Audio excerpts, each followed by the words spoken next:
कि मुहर्रम के जुलूस के नाम पर कहीं उदंडता करोगे तो फिर ये अंतिम जुलूस होगा, इसके बाद से कभी जुलूस नहीं निकलने पाएगा।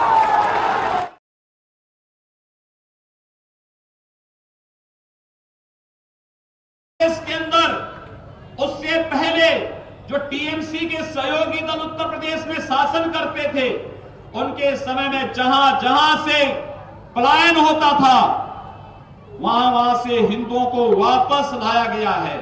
वे आज वहां पर वापस आ गए हैं और गुंडे वहां से पलायन कर गए हैं। हमने दो बात साफ कही है, उत्तर प्रदेश में कानून का राज होगा, कानून के साथ खिलवाड़ करने की छूट किसी को नहीं। और भाइयों बहनों, आज उसका परिणाम क्या है? उत्तर प्रदेश में कानून के राज का परिणाम है गुंडे या तो जेल में हैं या फिर हमने उनकी राम नाम सत्य है की यात्रा निकाल दी है। उनके लिए कोई तीसरी जगह बची ही नहीं है, वहां दंगे फसाद की कोई जगह ही नहीं। और वहां पर जब एक साथ विजयादशमी, दुर्गा पूजा का आयोजन और मुहर्रम एक साथ पड़ गया, प्रशासन वहां पर भी मुझे पाठ सिखाने का प्रयास किया कि ये करते हैं कि दुर्गा पूजा का समय कम करा देते हैं। मैंने कहा कोई समय कम नहीं होगा, पूरी पूजा होगी, पूरी भव्यता के साथ होगी, पूरी दिव्यता के साथ होगी। आवश्यकता पड़ती है हेलीकॉप्टर से पुष्प वर्षा करने की तैयारी भी करो, लेकिन कोई कमी नहीं होने देंगे। और मैंने इस बात को भी कहा कि मुहर्रम के जुलूस के नाम पर कहीं उदंडता करोगे तो फिर ये अंतिम जुलूस होगा, इसके बाद से कभी जुलूस नहीं निकलने पाएगा। भाइयों बहनों, उत्तर प्रदेश के अंदर कहीं कोई दंगा फसाद की बात सामने आई?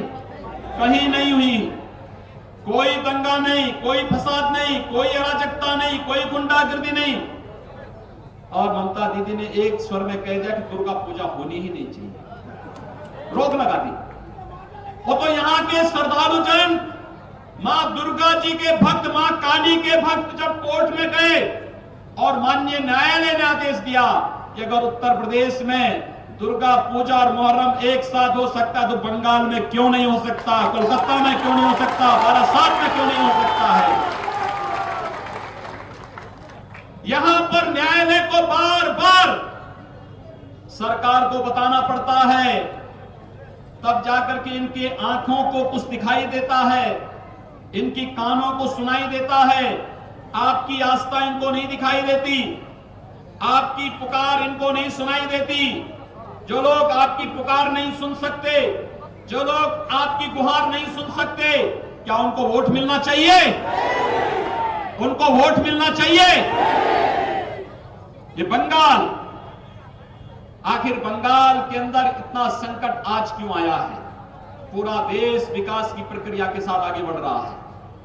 और भाइयों बहनों, मैं आप सबसे यही अपील करने के लिए आया हूं, पूरे देश में एक ही लहर है।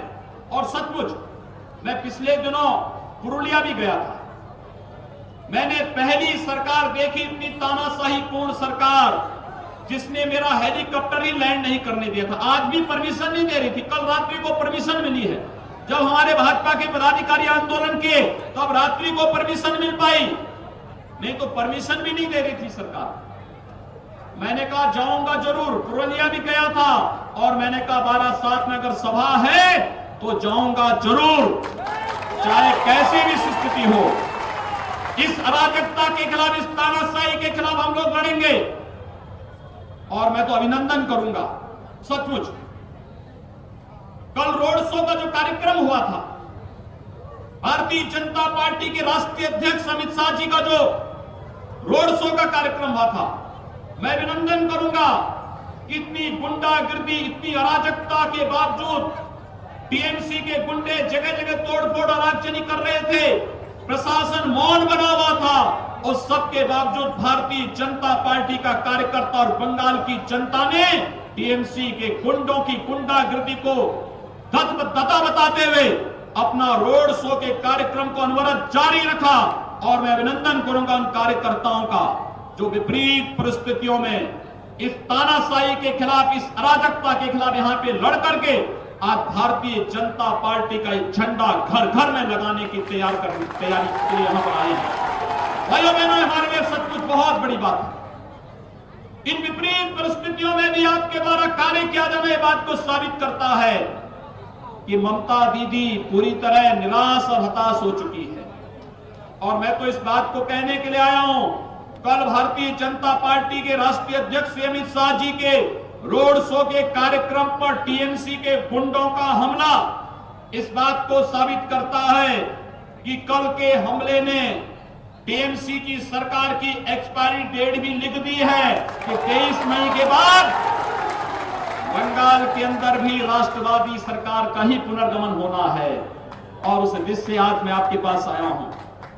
पूरे देश के अंदर एक ही नारा गूंज रहा है, पूरे देश के अंदर पूरा भारत डोल रहा है, मोदी मोदी बोल रहा है। पूरा भारत बोल रहा है, मोदी मोदी बोल रहा है। मेरे साथ एक बार दोहराइए इसको और दीदी के कानों तक आवाज पहुंचे। पूरा भारत डोल रहा है,